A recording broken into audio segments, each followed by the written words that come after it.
Hi hello வணக்கம் friends, எல்லோரும் எப்படி இருக்கீங்க?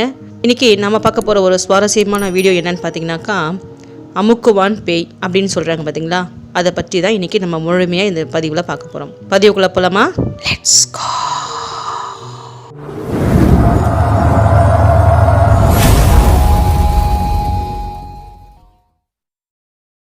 இந்த அமுக்குவான் பேயை பற்றி நம்ம நிறைய பேர் சொல்லி கேள்விப்பட்டிருப்போங்க.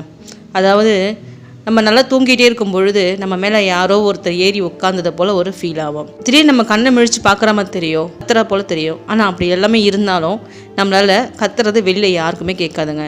பக்கத்தில் யாரும் இருந்தாலும் நம்ம எத்தனை வாட்டி தான் கத்திக்கிட்டே இருக்கிறோம், கையை தூக்க நினச்சாலும் கை தூக்க முடியாது. நம்ம மேலே ஏதோ ஒரு பாறாங்களை தூக்கி வச்சது போல் ரொம்ப பெரிய அழுத்தத்தோடு நம்ம ஃபீல் பண்ணுவோம். இந்த மாதிரி விஷயங்கள்லாம் நமக்கு ஏன் நடக்குது, இது உண்மையாகவே பேயாக இருக்குமா அப்படின்னு சொல்லி நம்ம யோசித்து பார்க்கும் பொழுது, இது நம்ம வீட்டில் இருக்கிறவங்க கிட்ட சொன்னாக்கா அவங்க என்ன சொல்லுவாங்கன்னா, நிச்சயமாக இது ஒரு அமுக்குவான் பேய்னு சொல்லக்கூடிய ஒரு பேய் தான் ஒன்று அமைக்கிருக்கு, நீ அந்த இடத்துல மறுபடியும் படுக்காத, நீ இடத்த மாற்றி படு, நீ பயந்து போய் இருக்கிறதுனால தான் உனக்கு இந்த மாதிரியான ஃபீலிங்ஸ் வருது அப்படின்னு நிறைய பேர் சொல்லுவாங்க. பாதி பேர் பயமுறுத்தவும் செய்வாங்க.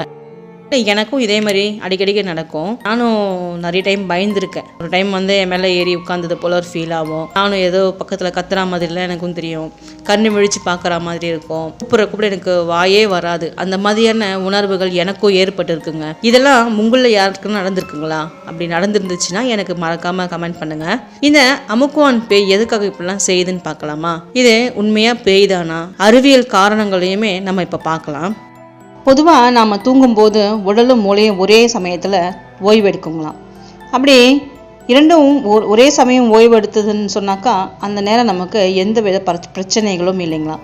ஆனால் அபூர்வமாக சில நேரங்களில் நாம் தூங்கிட்டே இருக்கும் பொழுது மூளை மட்டும் விழிச்சிட்டே இருக்குமா, நம்ம உடலும் தூங்கிட்டே தான் இருக்குமா.